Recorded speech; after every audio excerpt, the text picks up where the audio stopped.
Deck Night fans, welcome back to another edition of Deck Night on the Rocks of Bourbon Hunting Style. This is Homer, and I'm flying solo this time outside of Lexington. Well, more within the perimeter of Lexington, down towards the southeast, heading towards I-75, back towards Knoxville. On my way back home, after doing a little Kentucky time and bourbon fun in the Lexington area. So a little producer's note, I always try to do as much audio on site as I can, but due to music and YouTube's aversion to that, a lot of this is going to have to be voiceover. Also, no matter how much I think I'm moving slow, it's usually not slow enough when you play it back, so I will be doing some slow-mo, some voiceover. We always try our best to do it live as it goes, but it doesn't always work out that way. So thanks for watching, guys. We appreciate your time. So I'm gonna walk here in this store, go check it out, see what they have, what they're all about, if it's clean, if it's cool, if it's someplace you want to go back to, or I recommend that you try. Now, I think I picked the worst liquor barn in the Lexington area, which isn't saying much. Most liquor barns are pretty nice, so this being the worst means it's still a fairly nice store. So jump along with me, come in here, and let's see what they got. All right, starting out with a lot of the stuff they have sitting right out by the front door, boxed up, sitting in stacks, the Maker's Mark, the Jim Beam. A lot of these things, guys, I'm gonna run by kind of quick because we all know the prices of these. The liquor barn prices are pretty standard across all their stores, and they really are kind of what the standard retail price are. So if I miss a price, then just assume that it's in that standard retail price that we're all used to. Some of the stuff I just roll by because it's either overstock or bottom shelf things a lot of people said they don't want to see. But here goes their glass area, so let's check this out. Well, let's slow it down a hair and we'll adjust as we need to so we don't miss anything. There's a Buckner's for 1,866. Buckner's 10. Man, the Buckner's we got was good, but it was Smoky Mountain Bourbon Society pick, so it was a good pick from them. Old Louisville, their stuff was good. There's a stuff for Mr. and Miss Smith for the Cardinals, Louisville. A couple Angels Envy stuff, really high priced. The glare doesn't help. Old Elk Whistle Pig 10 with Yellowstone. I don't know what's special about that Yellowstone, but $129. Frank August 74. It's just their basic, I guess, being behind a glass like that. I don't know why. Joseph Magnus Standard. It's not the cigar blend. Never had it. The cigar blend is amazing. Bunch of Bardstown stuff. The collaboratives, I'm assuming. You see there's the 4 square. I can't tell what the second one is. 169, 172, 149. When it comes to Bardstown, or pretty much any whiskey, you're going to have to taste it on your own and come up with your own opinion, because I can't give you one, because even though I have tried a few Bardstowns and enjoyed them, I don't try too many because of the cost. And so this is going to be on y'all and no help from me. Man, this stuff's just so expensive. I don't ever really get into it. The Silver Oak, that's that Silver Oak wine. I guess it's finished in their barrels. Maker's Mark the Heart series for $85, not a bad deal. Never had a Thomas S. More. If you have, comment below, let us know. Town Branch Bourbon. I don't read Roman numerals, so that's a big ass number. I'm sure some of you guys can. I could probably figure it out, but I'm not going to take the time to do that. Heaven Hill, Granny Glass, 114, too high. Bond and Hillard, 54 for that. It's good whiskey. It's not a bad price. Now, here's a Peter E. Hart bourbon that one of our members, Jonathan Santana, asked me to grab for him. And Jonathan, I'm going to tell you right now, this was before you asked me to do it, or I definitely would have grabbed that for you. Sorry, buddy. But I do know where it's at next time I'm up there. RD1 for $2.99. That must be a special blend, maybe a 10-year it looks like. RD1 stuff we've had. You guys see we just did a video of last week. It was pretty enjoyable things. Woodford Reserve, 121 cask strength. I think that's the Madeira cask finish. I can't read it. It's Booker's. Don't know which one that is. Calumet. Amy and I've had a couple Calumets, and the 15 was not one that we liked. So you guys have to make your own choice on that. It's pretty expensive. There's some more Mr. and Mrs. Smith, $259 and $149. I've tried a couple Mr. and Mrs. Smiths, and they definitely aren't worth that price. So if you've had them or know what those are, comment below. Let us know what you think. Oh, look, there's some Knob Creek 18. Very oaky bourbon, but for $185, if you're into spending that much, it's not a bad option to have, especially when they have in a bar. It's pretty cool for that big old number on there. Some old Granddad 16. I don't think it's worth the price. Bushwood. If anybody loves a good laugh, there's your Caddyshack related movie whiskey. I've had some. I don't know if it's that one's particular, but it really wasn't that great, but it's always a fun story. Double Oak Peerless, guys. Everybody knows that's a great one. I did a shitty job on this price tags there. I thought I was getting them, but this camera screen's really small and I didn't do a very good job. Cognac finish, I think. Cognac barrel Peerless. Never had it, but not a big fan of cognac, so I can't imagine I would like it. But if you love cognac and knowing Peerless, it's probably decent if that's your thing. All right, some other stuff. Blackwoods 2XOs, guys. I've never had these high-end 2XOs, but I've heard wonderful things. So I do like the 2XO French Oak and American Oak, so I don't think you can go wrong with that stuff. All right, let's pick up the regular pace again. Back here with this Heaven Hill and McKenna 10 year. these are pretty good prices for those. All right, here we go. I believe we're jumping right into the rye section, and I'm going to try to keep up, but if we have to, we'll just slow it back down. All right, guys, standard rye stuff. All right, guys, a lot of these ryes I've never had or seen, but we've had an Ingram bourbon, and it was good, but I don't know about the rye. Midway 10-day, never heard of it. Jefferson's Reserve, I don't like Jefferson's, so I can't imagine I'd like the rye. Stellum, never had it. I've heard good things, heard bad things, but definitely haven't had the rye. RY3, I want to get into that. I've never had the rye. I've never had any of their bourbons, but I really want to get it. I heard their cigar blend's good. Buzzard's Roost, I wasn't a fan, but a lot of people tell me to try it again, so I'm going to. There's Ingram bourbon we're getting into now. Bourbons. Never heard of All Nations. The Davies County, never had it. I've seen it around. Should try it. There's some more Buzzard's Roost. Again, doesn't matter. I need to try it again. And I really would like to try the cigar blend. Down Home, never heard of it. 5 Trail, seen it, never tried it. If anybody's had it, or any of these that I'm not commenting on specifically, give us a comment if you've had it. Let us know what you think. The Luca Mariano, the Highway, the Clyde Mays, the Creek Water.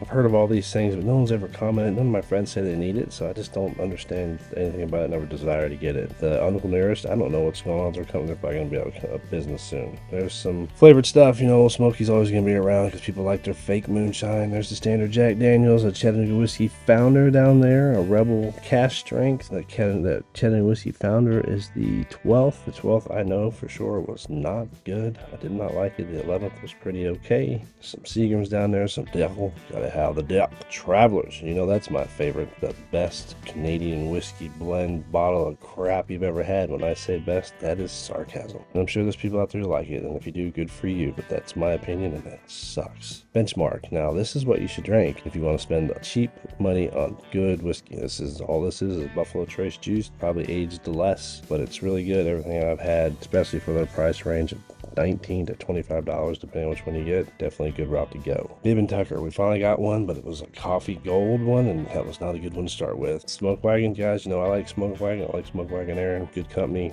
Their higher end stuff's really good. Their lower end stuff's meh. Ben Holiday, guys, their stuff is great. Great whiskey, great weeded whiskey. It's a wheat bourbon. Either one, it competes with Makers. Bit better Makers competes with Weller.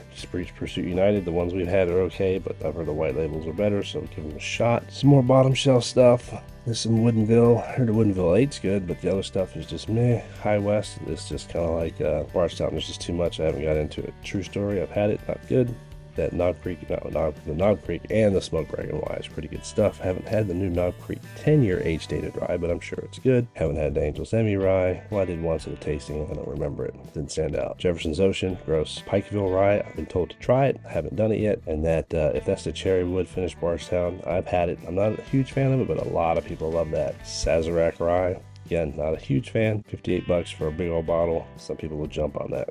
And down here on the bottom shelf is these old Overholts. Again, I've never had them, but again, I've heard they are really good stuff, especially for being a Jim Beam product. So again, if you haven't had a chance to try these, give them a shot. Let us know. If you have had them, comment below and let us know what you think. Now here we are moving over to the bourbon side. And guys, I do the double shelf. Can't see the prices because it's the bottom shelf stuff, and I've been told stop video on the bottom shelf, but I feel like I gotta grab it anyway. Back to Jeff the Creed, we did a video on that. Not a huge fan of it, especially the way they presented it to us in our flight at Jeff the Creed. Bakers, a lot of people love those Bakers, man, but it's not a big fan. I'm not a big fan of what we've had. Baby Jane, Widow Jane, a lot of people love the widows and the babies. I'm not a big fan of the 10-year. The Decadence was good, and the higher, the 13, the 15, those things are decent. Moving on, there's that Willet Pot Still. I'm going to keep calling it gross until I try it, and I'm not trying it until I get someone to give me a taste of their new version, or I get a sample or a tasting at a bar. Hard Truth, guys, I like that place. I like their whiskey, and I heard it's a really fun adventure kind of full-wheeling thing they do there. I'm gonna have to check it out, see if that's true, because that sounds awesome if you go to their distillery. Ancient Age, I came down here on this because Ancient Age is good stuff for the price. It's the same Master Bill's Blanton's. It's kind of like a Blanton's replacement, and then that 90 Ancient Age is supposed to be even better because the original is only 80 proof. Burial Barton, there's some Bullet. You all know I say Bullet is the best mixer. Just don't get that premix stuff. It's not good, and I apologize if y'all can hear the lawnmower. I'm on the deck as usual, and someone's cutting their grass as usual whenever I decide to do this. February's Bottle and Bond, that's really good stuff. stuff for the price, or it is hard to beat.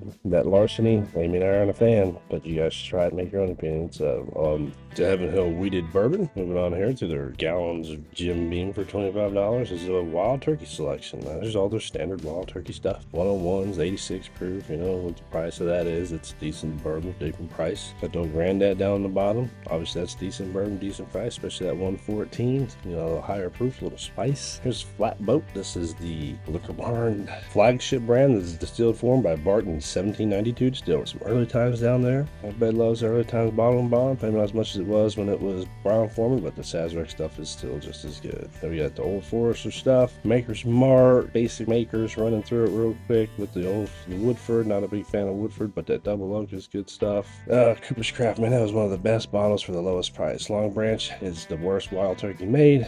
They'd probably get rid of it and everybody be happy. See, Peerless, standard stuff, Maker's 46, Maker's 101. The Peerless is good. The Maker's 46 wants to step up, but it's not amazing. There's the Kentucky Spirit Tyrone, Russell's Reserve, and of course the amazing Wild Turkey Rare Breed right there. Standard Jim Beam. There's all the different Basil Haydens. I feel like the price on Basil Hayden's starting to come down, which is good because they're decent 80 proof bourbon, but the price is usually too high. Elijah Craig, barrel proof, toasted barrel. These things become really way more available. Knob Creeks, real fast. Four Roses. Love Four Roses, guys. Just not their cheap stuff. So Green River. Green River makes decent stuff. Amy doesn't like it.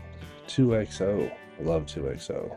Castle & Key, great history, bad juice. Uncle Nearest, soon to be out of business, I'm sure. Lux Row 4 grain. It used to be hard to get, now it's readily available. Not sure if it's still readily sought after, but I enjoy the bottle we have, so if you get a chance to try one, give it a shot. Boone County, never had it. Murray Hill Club, I've had it. It's made by the same company that does Dos Magnus, and it's nowhere near as good as that, but it's still decent. Monk's Road, not impressed. 3 Chord, never had. I'm pretty sure it's a celebrity blend, but I'm not sure. Got this premix stuff, which I avoid because it's not great, and I got so much whiskey I can just make my own stuff. That Heaven Hill Bottle and Bond, that's the way to go. It's a good price and it's good whiskey. Angel's Envy, I'm a fan. A lot of people don't like it. OKI, I've never had. Jefferson's, guys, you guys all know how I feel about Jefferson's, and it's just not getting any better.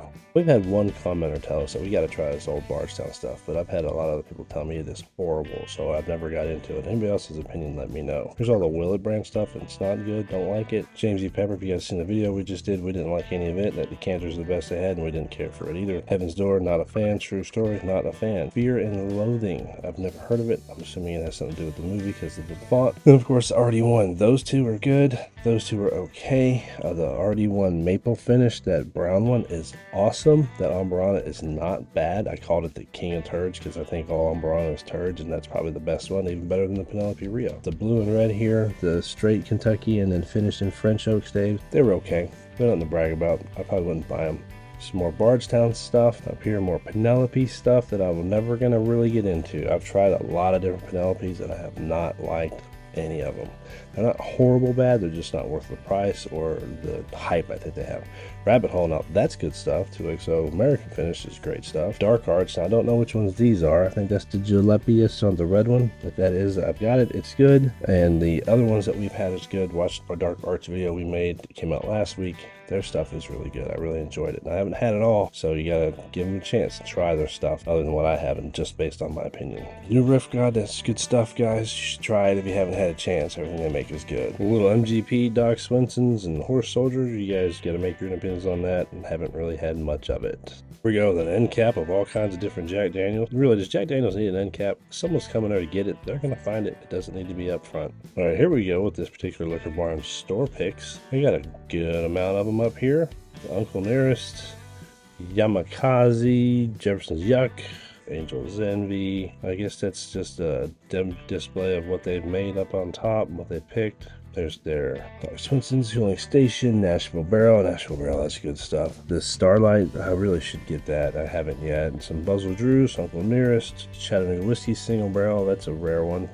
Store pick, not just a single barrel. The store pick is a hard one to find. Iron Smoke, no idea what that is. Wild Turkey Private Selection Rye. We have one that's pretty decent. That was sent to us by our member Jonathan from Nana's Kitchen out in Tucson, Arizona. If you're ever out there, you should go check them out. They got good whiskey. Larceny, barrel proof single barrel. There you go. Peerless. Everybody loves a Peerless.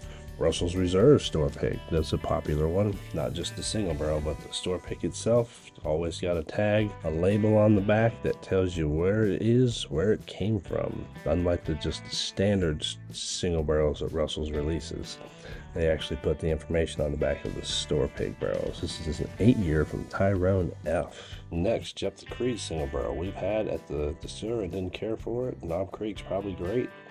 RD1, I bet you that's good, but I've never had their single barrel. Never had a bad single barrel Wood Reserve Double Oak. There's some more stuff. Peerless single barrel, Larceny single barrel. I bet you those are pretty decent. Okay, I again never had. I bet you that Bardstown Rye is good. Gauge Craig single barrels are always great. All right, let's move over here to behind the counter. The secondary allocated stuff. Right off the jump, you got some 1792 full proof and a Henry McKenna 10-year on sale. $55 plus taxes, right about where that McKenna should be, not like it used to be way high. Typically, Liquor Barn has a nice behind-the-counter selection, but obviously that's foolproof, and McKenna was it. But here's their bar, and to be honest with you, this is the weak bar. There are other locations, like the one in Danville, they have a really good selection of a lot of hard-to-find allocated bourbons for usually a pretty darn good price. Last time we were there, we got a Eagle Royal 12 for $8 a pour, and it was a decent pour. And here's some of the stuff they've got available for you to try. And like I said, most of this they got on the shelf. Except at Stag they don't, and at Rock Hill they don't. But typically at these liquor barns, they have a pretty darn good selection to taste, and they are hard to find. Like they had King of Kentucky almost every time I've been to the Danville location. They have a lot of the different Colonel Taylors. If you really want to give things a shot, this is a great place to do it. Even if it's a standard bourbon, they're really good prices typically. Maybe not this store, but all the other ones I've been to typically have some pretty good allocated stuff for you to try. There's the handy B-Tech, some old Carter, and they have a lot of allocated stuff on the regular. So if you're looking for some hard to find allocated bottles, the Liquor Barn is typically a good place to find them to give it a taste without paying a lot of money. All right, y'all, stopped at the Liquor Barn here in Lexington, and it was probably the worst Liquor Barn I've ever seen. It's small, dumpy, dirty. Don't know if it's an area of town or what, but well, it's not the worst. The worst one is actually in downtown Louisville. But this one, compared to the one in Danville, it's a freaking amazing, clean, big. It's like a superstore. But this one, dirty. Anyway, I found a Russell's, and I was told that this Russell single barrel is not the same when it's this kind of Russell single barrel with the gold writing, label on the back that says where it's from. This one's Tyrone F. It's 8 years old. Yeah, so we'll see if this is any different than the Russells I got at home, single barrel. All right, thanks for watching. Like, subscribe, comment, share, hit the bell. Keep sipping.